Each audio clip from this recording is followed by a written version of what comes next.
Здравейте и добре дошли в новото видео. Аз съм Елисавета и в този канал си говорим за теми като личностно развитие, лайфстайл, мода и какво ли още не. Така че, ако това ви звучат като интересни неща, може да се абонирате за канала с камбанка, за да получавате известия всеки път, когато кача ново видео. И в днескашното видео ще си говорим за 5 навика, които да вкарате в ежедневието си за по-добро самочувствие. Ако не сте гледали първото ми видео, което всъщност ще линкна отдолу, там си говорихме за самочувствието и за това колко е важно. Също така ви споделих моя лична история, както и дадох някои упражнения, които може би някои от вас вече са изпълнили. Но там ви споменах и именно за тези навици, които аз карах в своето ежедневие, за да се справя с този проблем с самочувствието. И тъй като имаше хора, които изявиха желание да споделя какви са тези навици и аз се изпълнявам желания, ето го и това видео. Така че, ако тази тема ви се струва интересна, продължавайте да гледате. Почваме с навик номер 1, а именно започнете да носите дрехи, които на вас ви харесват, без да се съобразявате дали те харесват на някой друг или не. Това съм убедена, че звучи като нещо много трудно за повечето хора, тъй като ние всички сме свикнали да се съобразяваме с това какво мислят нашите приятели, какво мислят нашите родители, какво мисли обществото като цяло за нещата, които носим, защото дрехите все пак са начина, по който ние се изразяваме в обществото. Но точно поради тази причина, защото това е нашия израз, какви сме ние като хора, аз лично смятам, че е изключително важно да носите това, което на вас ви харесва и да изразявате себе си по този начин.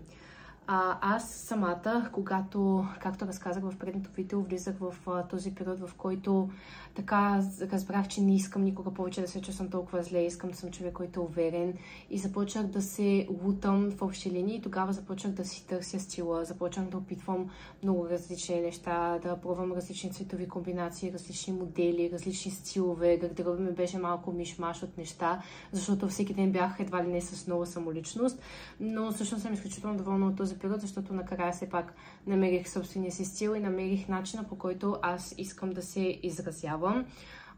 И това ми даде изключително голям скок в самочувствието, защото тогава също срещах критики, например от моята майка, която има по-различен стил. Тогава от време на време ми правеше такива коментари: да не би, искам да приличам на еди коя си моя приятелка, това сега на нея много ни харесва, защо съм си го взела.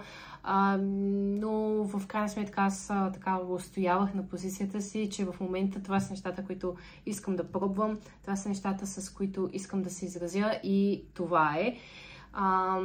Имах такъв малко по-труден период едва ли не с тези неща, но всъщност съм изключително доволна, че го направих, защото за мен лично няма по-голям буст на самочувствието от това да нося нещо, което обичам и което харесвам, което знам, че ми стои добре, в което аз се чувствам уникално в кожата си и самочувствието, с което излизам, просто е в пъти по-голямо, отколкото ако облека нещо, в което не съм много сигурна, което може би ще се хареса, обаче за мен лично примерно е basic и аз не обичам такива неща, така че просто винаги носете онова, което ви прави щастливи.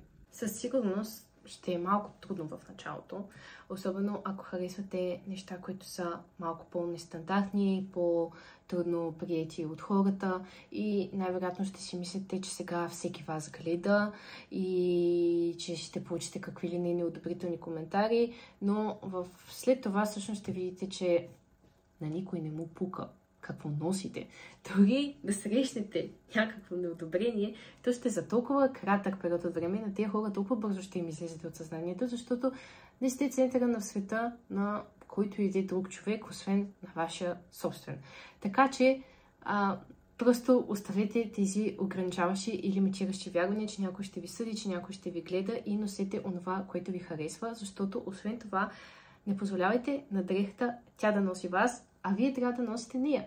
И колкото по-голямо самочувствие излъчвате, носейки даден аутфит, толкова повече хората всъщност около вас ще ви харесват и ще го приемат това за нормално. На мен, примерно, много пъти ми се е случвало да чуя някой как ми казва: аз това в никакъв случай не мога да си помисля да го сложа, обаче на теб ти седи супер готино. Това е така заради самочувствието, с което носиш дадения аутфит, дадената дреха. Ти я караш да живее чрез теб и чрез твоето усещане, чрез твоята енергия. Така че за това смятам, че това е много важен навик. Да носите това, което ви кара да се чувствате добре и да се чувствате щастливи, без значение какво си мислят хората. Навик номер 2. Грижете се за себе си.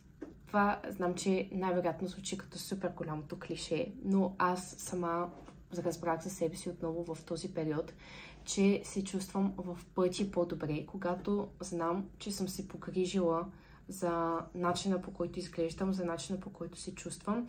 И някак си като знам, че съм направила всичко възможно, ми е по-трудно да се хейтя и да не се харесвам. Защото знам, че съм положила усилия за това да се чувствам добре, да изглеждам добре и следователно някак си не мога едновременно хем да се грижа за себе си като човек, който се обича, и също време да се мразя. Не знам дали точно ще разберете какво искам да кажа, но когато си положил усилия, е по-трудно да все едно да ги пренебрегнеш тези усилия. Затова едно на ръка, че със сигурност, когато се грижите за тялото си, за кожата си, за ногтите си, за косата си, естествено ще изглеждате по-добре, но някак си чувството, че сте се погрижили, положили сте някакви усилия за самите вас, защото на вас така ви харесва, а не заради околните, винаги е много по-добре, като естествено имам предвид по това да се грижите за тялото си, да се храните здравословно и да тренирате, да намерите някакъв тип движение, което на вас ви харесва, независимо дали това ще е фитнес, бягане, танци, групови тренировки, бокс, въобще без значение. Въпросът е да е нещо, което на вас ви харесва и на вас ви допада и също така да се храните възможно по-изчистено и по-здравословно, защото просто така ще се чувствате по-добре. Пак от опит ви го казвам това нещо. За косата си, за кожата си, може да има толкова много козметики вече на пазара, пък и дори домашни методи да пробвате с домашни маски и такива неща. Със сигурност, ако си направите един спа ден вкъщи, ви обещавам, че ще се чувствате много по-добре. Аз включително тогава в този си период, пък и в момента също продължавам да го правя, но в общи линии се стараех да си имам един спа ден в седмицата, което в моят случай беше неделя и можех да прекарам по 3 часа в банята с всякакви процедури, неща, които си правех и всъщност започнах да се чувствам много, много по-добре. Навик номер 3. Сега, това не съм много силна, дали точно спада към навиците, но обграждайте се от хора, които имат самочувствие, от хора, които ви мотивират и от хора, които могат да ви бъдат пример.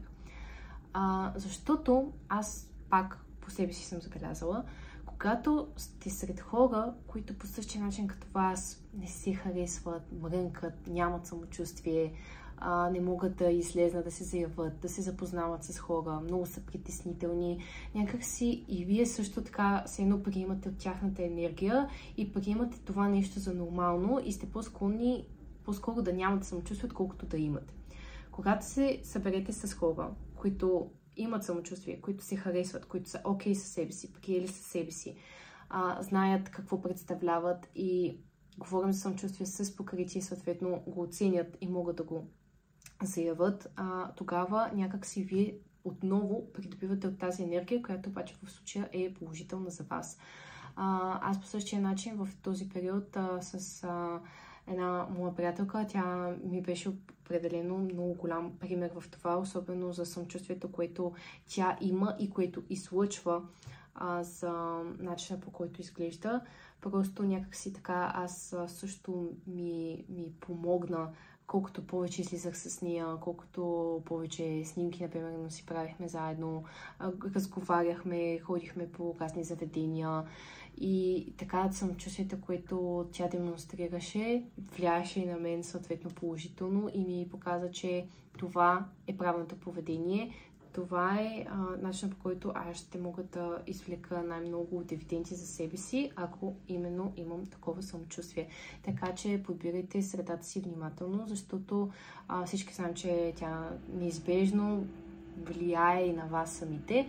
Затова колкото се може повече, изберете хора, които имат самочувствие. Естествено сега, ако най-близките ви приятели не са от този тип, не означава, че трябва да ги зарежете и никога повече, нали, да не се виждате с тях, защото ви влияят зле. Нали, нещата са много навързани, може заедно да вървите по този път към подобряване, но просто ако има някой в окръжението ви, в училище, в университета, някой в работата, някой, който сте забелязали, че така искате да приличате на него, опитайте се да прекарате колкото можете просто повече време заедно. Навик номер 4.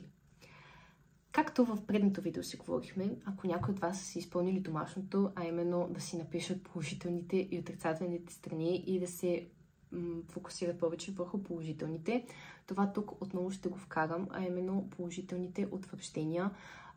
Да си казвате сами на себе си, че сте красиви, че сте умни, че си харесвате очите, харесвате си усмивката и всякакъв такъв тип неща винаги много помагат, като това е наистина навик, който е добре да вкарате в рутината си и в ежедневието си. Било то сутрин, сутрин между другото е изключително някакси така полезно, защото това е една позитивна енергия, с която ви тръгва деня и сте по-склонни да прекарате деня си и в положителна насока, така че ако можете да го вкарате това нещо сутрин, докато се приготвяте за деня си, за работа, за училище, за университет, за каквото и де, просто да си напомняте и да си казвате в огледалото, че се харесвате и да правите сами комплименти на себе си, като тук искам и още нещо да добавя, освен да си сами да си правите комплименти и да можете да приемате такива. Защото хората, които нямат самочувствие и нямат вяра в себе си, много трудно приемат комплименти от другите хора. И това отново съм го забелязала по себе си и аз бях изпаднала по същия начин в така този омагьосан кръг, в всеки път, когато някой ти направи комплимент, да го отречеш по някакъв начин. Например, каза ти, че имаш много хубава тениска. Тя е стара, благодаря, наистина ли ти харесва? Едно такова отрицание, нали, веднага да кажеш, нали, много е хубава, и ти веднага порицаваш, тя е стара, примерно, или не аз не я харесвам, или нещо такова. Или пък, например, ти кажат, много си отслабнала, ти пък не си глупости, не виждаш правилно и някакъв такъв тип неща. Приемайте комплиментите от хората, защото съм сигурна, че в повечето случаи те са искрени и някой в действителност иска да ви зарадва, казвайки ви добра дума. Така че вместо следващия път, когато някой ви каже, че харесва нещо във вас, вместо да го отречете, просто кажете благодаря и аз го харесвам. И по този начин, приемайки и утвърждавайки, че вие харесвате нещо в себе си, самочувствието ви автоматично ще стане по-голямо и вие някак също така и ще може и да привличате повече комплименти около себе си. Защото не ги отблъсквате, а напротив, приемате ги и ги оценявате и също се съгласявате с тях. Така че това е нещо изключително важно. Не само да си правим сами комплименти, но и да ги приемаме от другите хора. Стигаме и до последния навик, номер 5, а именно да слушате музика, която ви мотивира и която ви кара да се чувствате уверени. Защото всички сме свикнали, че някакси когато сме по-тъжни, по-депресирани, винаги слушаме музика, която да ни вкара още по-надълбоко в тези тегави, гадни, трудни чувства и така да ни стане по възможност още по-тъжно и да се наревем едно хубаво.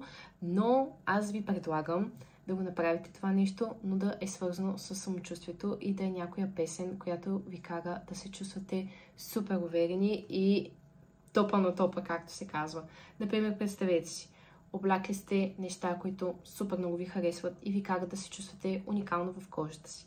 След това погрежили сте се за себе си, направили сте си спадения, излизате с човек, който има самочувствие и ще си изкарате страхотно. Също така сте си казали положителните утвърждения и на път за това излизане, където и да отивате, си пускате песни, които ви карат да се чувствате най-готиният човек на този свят. И да имате, възможно, най-много самочувствие. Примерно, супер клише.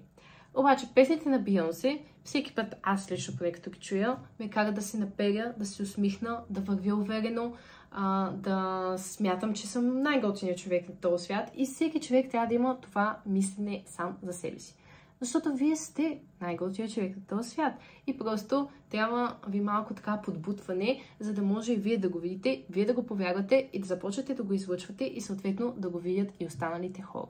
Така че това е последният навик, който може да вкарате в ежедневието си. И ви обещавам, че ще проработи. Това беше от днешното видео. Надявам се да ви е харесало, да ви е било полезно. Ако е така, ще се радвам да харесате, да коментирате. Може да ми пишете в личните ми социални профили, в Instagram, в TikTok. Няма да имам нищо против с някой от вас да си поговорим на тези теми или пък ако искате да получите повече информация, да ви дам такава. Също така и ако имате идеи и желания за следващи видеа, съм отворена за всякакви предложения. И много ви благодаря, че гледахте. Чао и до следващото видео.